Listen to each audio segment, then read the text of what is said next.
Hello guys, today we start our chapter 6 of class 11th accounting procedures rules of debit and credit। जो सबसे पहले हम बात करेंगे ट्रेडिशनल क्लासिफिकेशंस की। जो ट्रेडिशनल क्लासिफिकेशन होती है वो दो तरीके की होती है, पर्सनल अकाउंट्स और इम्पर्सनल अकाउंट्स। जो पर्सनल अकाउंट्स होते हैं वो रिलेट करते हैं पर्सन से, इंडिविजुअल से, फर्म से, कंपनी से। जैसे कि हमारे अपने अकाउंट होते हैं जो जो किसी पर्सन के अकाउंट होते हैं, और उसके आगे दो कैटेगरीज होती हैं जो होती है कि नेचुरल पर्सनल अकाउंट और artificial personal account, representative personal account. ये तीन तरीके के पर्सनल अकाउंट होते हैं। जो नेचुरल अकाउंट होते हैं वो जो हम जैसे कोई ह्यूमन बीइंग है, उसके जो अकाउंट है, जो पर्सन गॉड के द्वारा क्रिएट किया गया है, उसके हम नेचुरल पर्सनल अकाउंट कहते हैं। जैसे Ram's account, Asha's account, Shyam's account, ये सभी नेचुरल पर्सनल अकाउंट होते हैं। उसके बाद आते हैं आर्टिफिशियल पर्सनल अकाउंट, जो कॉरपोरेट बॉडीज़, जैसे कि जो होती बिजनेस है लेकिन उनको रिकॉग्नाइज एज अ पर्सन किया जाता है।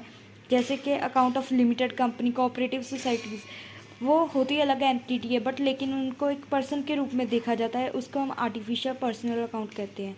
उसके बाद आता है रिप्रेजेंटेटिव पर्सनल अकाउंट, जो ग्रुप, जो कोई अकाउंट किसी ग्रुप को रिप्रेजेंट करता है, उसको हम कहते हैं रिप्रेजेंटेटिव पर्सनल अकाउंट। और इसके लिए हम जो हमारा गोल्डन रूल है वो है debit the receiver, credit the giver. अगर हमारे पर्सनल अकाउंट है तो हमें ये देखना है कि कौन सी चीज़ रिसीव हो रही है। जो चीज़ रिसीव होगी उसको हमने डेबिट कर देना है, और जो चीज़ हम दे रहे हैं उसको हमने क्रेडिट कर देना है। उसके बाद आते हैं इम्पर्सनल अकाउंट, जो अकाउंट पर्सनल नहीं होते, जो मतलब कि जो लिविंग नहीं होते हैं, हम उस तरीके से कह सकते हैं। जो चीज़ें लिविंग नहीं होती है उसको हम कह देते हैं इम्पर्सनल अकाउंट। जैसे कि मशीनरी अकाउंट हो गया या कैश अकाउंट हो गया, ये इम्पर्सनल अकाउंट्स हैं। इसके दो पार्ट्स होते हैं, रियल अकाउंट और नॉमिनल अकाउंट्स। रियल अकाउंट्स होते हैं जो टेंजिबल एसेट्स और इंटेंजिबल एसेट्स का रिकॉर्ड रखते हैं। जैसे कि debit what comes in, credit what goes out, ये इसका रूल है।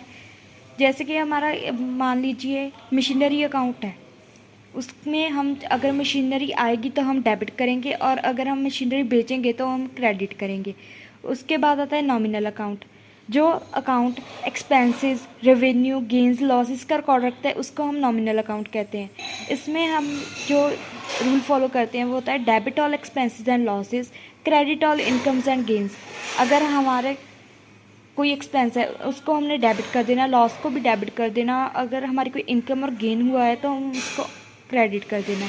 ये इसके तीन रूल्स होते हैं। ये बहुत मोस्ट इम्पॉर्टेंट टॉपिक है हमारे अकाउंट्स का, और इसके हमें रूल्स याद रखने होते हैं, और इसी की हेल्प से हम जर्नल पास करते हैं। जो हमारे मॉडर्न अकाउंट होते हैं वो 5 तरीके के होते हैं, asset account, liability account, capital account, revenue, expenses account.